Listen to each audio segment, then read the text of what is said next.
Hello അസ്സലാമു അലൈക്കും. അപ്പോൾ നമ്മൾ ഹനൂസ് മോന് പൊതുപരീക്ഷയിൽ ഡിസ്റ്റിങ്ഷൻ കിട്ടിയിട്ടുണ്ട് കേട്ടോ. അപ്പോൾ അതിൻ്റെ സന്തോഷം പങ്കിട്ടുകൊണ്ട് ഒരു കേക്ക് മുറിക്കാൻ വിചാരിച്ചിട്ട്. അപ്പോൾ കുറേ ദിവസമായി. അപ്പോൾ നമ്മൾ പെരുന്നാളും നോമ്പൊക്കെ കഴിഞ്ഞപ്പോൾ സ്കൂളിൽ അവൻ്റെ ക്ലാസ്സിലെ മക്കളും എത്തിയിട്ടൊരു കേക്ക് മുറിക്കാൻ വിചാരിച്ചു. അങ്ങനെ നമ്മൾ കേക്കൊക്കെ വീട്ടിൽ തന്നെ സെറ്റാക്കി എല്ലാം റെഡിയാക്കിയിട്ട് അവനക്ക് സർപ്രൈസായിട്ട് അവൻ എക്സാമിന് പോയിക്കണം കേട്ടോ. അപ്പോൾ 12 മണിക്ക് എക്സാം കഴിയും. അപ്പോൾ ആ ടൈം ആകുമ്പോഴത്തേക്ക് നമുക്ക് സ്കൂളിലെത്തണം. അങ്ങനെ സർപ്രൈസായിട്ട് ഞാനും മക്കളും കൂടെ പോവുകയാണ് കേട്ടോ. അങ്ങനെ അവിടെ എത്തി നമ്മൾ ടീച്ചറോട് നമ്മൾ പറഞ്ഞ് ഹെഡ് മാഷോട് നമ്മൾ പറഞ്ഞ് ടീച്ചർ ഒന്ന് അനൗൺസ്മെൻറ്റ് ചെയ്യണം, പിന്നെ ഇങ്ങനൊരു കേക്ക് മുറിക്കാനാണ് പറഞ്ഞത്. അത് ടീച്ചർ അപ്പോൾ തന്നെ നല്ല സന്തോഷത്തിൽ നല്ല ഹാപ്പി ആയിട്ട് അത് വേഗം അനൗൺസ്മെൻറ്റ് ചെയ്തിട്ടോ. മക്കളൊക്കെ ഒന്ന് ക്ലാസ്സിൽ ഒത്തുകൂടണം എന്ന് അറിഞ്ഞിട്ട് അങ്ങനെ അത് അനൗൺസ്മെൻറ്റ് ചെയ്ത് മക്കളെല്ലാവരും ക്ലാസ്സിൻ്റെ അടുത്ത് എത്തിയിട്ടുണ്ട് കേട്ടോ. അപ്പോൾ ടീച്ചേഴ്സും മക്കളൊക്കെ ചോദിക്കുന്നുണ്ട് എന്താണ് സംഭവം എന്നൊക്കെ കേട്ടോ. അപ്പോൾ മക്കളിങ്ങനെ ചോദിക്കുന്നുണ്ട് എന്താ പ്രശ്നം, ഞങ്ങൾക്ക് അടി കിട്ടണമല്ലോ, പ്രശ്നമാണെങ്കിൽ ഞങ്ങളിപ്പോൾ പോകുമെന്നൊക്കെ കേട്ടോ. അപ്പോൾ നമ്മൾ അടിയൊന്നും കിട്ടൂല, ഞങ്ങളോട് നിൽക്കി, നമുക്ക് ടീച്ചർ വന്നിട്ട് ഞങ്ങൾക്ക് സർപ്രൈസായിട്ട് കാണിച്ചു തരാറുണ്ട്. അങ്ങനെ മക്കളവിടെ പിടിച്ച് നിർത്തിയിട്ടോ. അങ്ങനെ ക്ലാസ്സിൽ അവൻ്റെ ടീച്ചർ എത്തി, നമ്മൾ ക്ലാസ്സിലെത്തിയിട്ടുണ്ട്.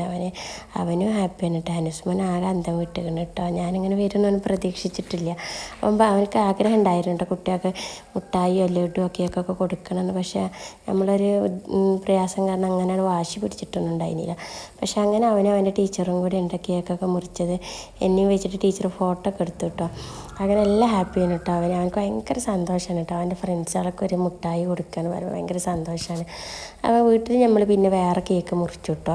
അതിൻ്റെ കേക്ക് മുറിച്ചിട്ട് നമ്മൾ അംഗനവാടിക്കും കൊണ്ടുപോയി കേട്ടോ, റിസുട്ടിൻ്റെ. അങ്ങനെ ആ കുട്ടികൾക്ക് ടീച്ചർ കത്തിയൊരു വിലയില്ലാത്ത ഐറ്റംസ് ആയതുകൊണ്ട് ടീച്ചർക്ക് ടൈമില്ല കേട്ടോ. കാരണം കുട്ടികൾക്ക് ഫസ്റ്റ് ട്രിപ്പ് പോയാൽ സ്കൂൾ ബസ് കിട്ടൂലല്ലോ എന്നുള്ളൊരു ബേജാറുണ്ട് കേട്ടോ. കാരണം അവർ പോയിട്ട് പിന്നെ ഉച്ചയ്ക്ക് ശേഷം മറ്റുള്ള കുട്ടികൾക്ക് എക്സാം നടക്കാനൊക്കെ ഉണ്ടല്ലോ. എന്നാലും ആ ഹെഡ് ടീച്ചർ നമ്മളുമായിട്ട് ഒരുപാട് സഹകരിച്ചു കേട്ടോ. ഞാൻ പറഞ്ഞേക്കണം ഭയങ്കര ഹാപ്പി ആയിട്ട് അത് പെട്ടെന്ന് അനൗൺസ്മെൻറ്റ് ചെയ്ത് മക്കളൊക്കെ ഒത്തുകൂടി. അല്ലെങ്കിൽ ഇത് ചെയ്യാൻ പറ്റൂലല്ലോ, എക്സാം ടൈം ആയതുകൊണ്ട് ഭയങ്കര പ്രയാസമാണല്ലോ. ക്ലാസ് ടൈം ആണെങ്കിൽ ബുദ്ധിമുട്ടുണ്ടായിരുന്നില്ല. അപ്പോൾ നമ്മൾ ആഗ്രഹിച്ച പോലെ തന്നെ നടന്നു കേട്ടോ. അങ്ങനെ ടീച്ചർ കേക്ക് മുറിക്കാതെ ഇങ്ങനെ കൈകൊണ്ട് കഷ്ണം എടുത്തിട്ടുണ്ട് മക്കൾക്കൊക്കെ വേഗം കൊടുക്കുന്നത്. ഫസ്റ്റ് ട്രിപ്പുള്ള കുട്ടികൾ വേഗം പോകണം കേട്ടോ, ബസ് മിസ്സാവരുത്, ഭയങ്കര ബേജാറുണ്ട് ടീച്ചർക്ക്. അങ്ങനെ അവർക്കൊക്കെ കൊടുത്ത് പിന്നെ മറ്റുള്ള കുട്ടികൾക്കും കൊടുത്തു. പിന്നെ ബാക്കി കുറച്ചുണ്ടായിരുന്നു കേട്ടോ. അപ്പോൾ നമ്മളൊരു 2 കിലോൻ്റെ കേക്കാണ് കൊണ്ടുപോയത്. അത്യാവശ്യം വലുപ്പമൊക്കെ ഉണ്ടായിരുന്നു കേട്ടോ. ആദ്യമായിട്ടാണ് 2 കിലോൻ്റെ കേക്ക് ഉണ്ടാക്കുന്നത് തന്നെ.